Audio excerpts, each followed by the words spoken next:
of women these days often have different ideas of what sexism is and how to fight it. We sometimes have different ideas of what power is and how to achieve it, and once achieved, how to use it.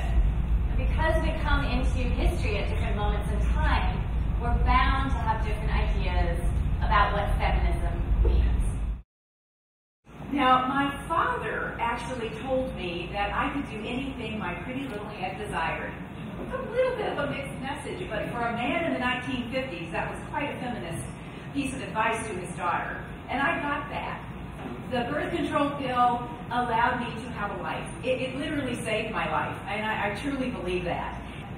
Today, when I hear younger women complaining about the difficulty of choices that they have to make in their lives, I think, honey, you know, you should try living a life without choice.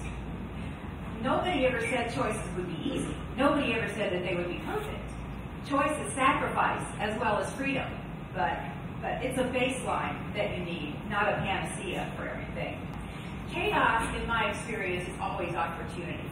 And the chaos that's going on in our economic world that is shaking up our society is actually what is giving us as women the opportunity to sort of equalize the gender power balance in relationships. Anita Hill was my wake-up call.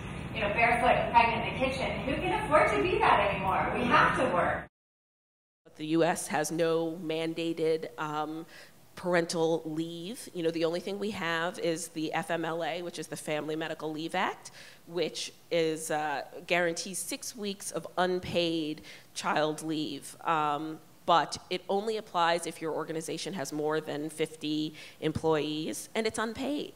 And, you know, though it's certainly, you know, I suppose, you know, for middle-class women, an issue, it's an even starker issue and even more perverse for working-class women. I mean, where are we, you know, as a country when we can't even put ourselves in a situation where we're saying to women and men, take care of your family, and when you come back, we'll do what we can to make sure that you have a job and continue to support your family. I tend to feel like when older women are pleased with us, they call us empowered, and when they're irritated with us, they call us entitled. Sometimes both the younger generation and the older generation feel like we are sort of feminism's Frankensteins, right? Like, you created us, now what are you going to do with us? I think there are some really interesting questions for women about how much do we respect our own dreams in relationships. It's not just a policy issue, but there's also something here about the way we relate to our own work. What happens at the beginning of a social movement is everyone is very passionate about it, everybody's very engaged. You win just enough. I think we saw this in the civil rights movement, we certainly saw this in the women's movement.